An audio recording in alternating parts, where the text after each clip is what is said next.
Hi friends, welcome back to our channel. ఎలా ఉన్నారు friends? అందరూ బాగున్నారండి? నేనైతే బాగున్నాను. మీరు కూడా బాగుండాలని అయితే మనస్ఫూర్తిగా కోరుకుంటున్నాను. ఇక్కడ ఈ రెసిపీ వచ్చి ఏంటనుకుంటున్నారా? వంకాయ ఎండి చేప కర్రీ అయితే చేశానండి. ఇది ఇష్టం లేని వాళ్ళంటే ఎవరు వండరు. చక్కగా వంకాయ ఎండి చేప చాలా బాగుంటుందండి. నేను ఇక్కడ కారం తక్కువగా వేసి ఎక్కువ స్పైసీ లేకుండా చాలా సాఫ్ట్గా అయితే ప్రిపేర్ చేశాను.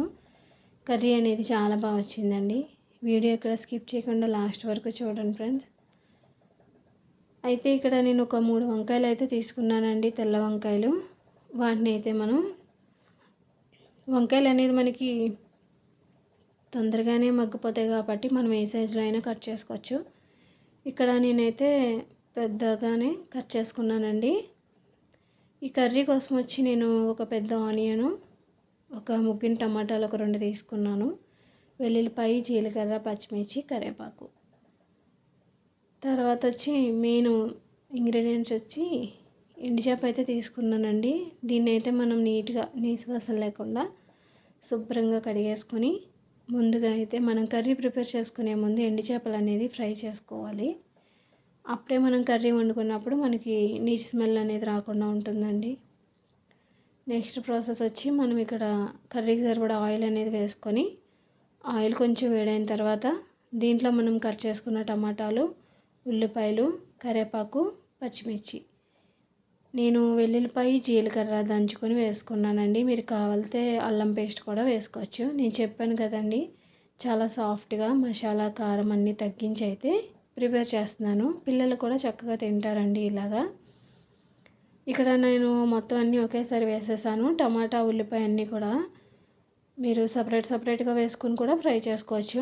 మనం ఎలా వేసుకున్నా మనకి ఇవి చక్కగా కుక్ అయిపోతాయండి. దీంట్లో టేస్ట్కి సరిపడా ఉప్పు, కొంచెం పసుపు అయితే వేసుకొని మూత పెట్టేసుకుంటే మనకి ఉల్లిపాయ, టమాటా అనేది చాలా తొందరగా మగ్గిపోతుంది. ఇక్కడ ఉల్లిపాయ, టమాటా మగ్గిపోయిన తర్వాత మనం కట్ చేసుకున్న వంకాయలు అనేది దీంట్లో వేసేసుకోవాలి. నేను ముందుగానే వంకాయలు కట్ చేసుకొని పసుపు వాటరు లేదా ఉప్పు వాటర్లో వేసుకుంటే మన వంకాయలు అనేది మనకి బ్లాక్ కలర్లో రావండి, తెల్లగానే ఉంటాయి వంకాయలు. వంకాయ ముక్కలు వేసేసుకున్న తర్వాత ఎక్కువసేపు ఉంచాల్సిన అవసరం లేదండి. మనకి చెప్పాను కదా, వంకాయ అనేది మనకి చాలా త్వరగానే మగ్గిపోతుంది. ఇక్కడ వంకాయ అనేది చక్కగా మగ్గిపోయింది. ఇంకా దీంట్లో నేను ఒక స్పూన్ కారము, ఒక స్పూన్ ధనియాల పొడి అయితే వేసుకున్న తర్వాత దీంట్లో ఎండు చేపలను కూడా వేసేసుకుంటున్నానండి. ఆల్రెడీ మనం ఫ్రై చేసుకున్న ఎండు చేపలే కాబట్టి దీంట్లో అయితే వేసేసుకున్న తర్వాత ఒక్కసారి మొత్తం అంతా కూడా ఈ మసాలా అంతా కూడా వంకాయ ముక్కలకి, ఎండు చేపలకి కలిసేంత వరకు కూడా మనం ఒక్కసారి అయితే కలుపుకొని ఒక 1 మినిట్ లేదా 2 మినిట్స్ మూత పెట్టేసుకుంటే మనకి కారం మసాలా అనేది ఇక్కడ ఎండు చేపకి, వంకాయకి చక్కగా కలుస్తుందండి.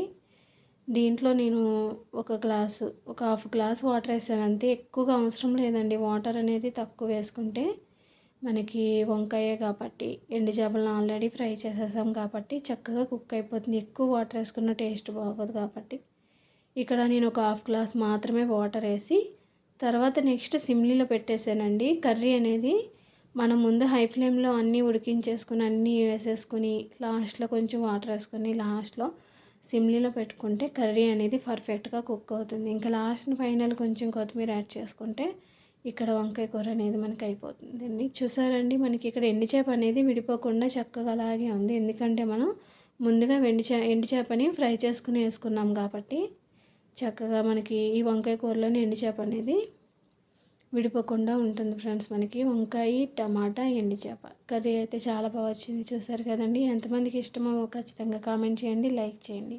Okay friends, bye.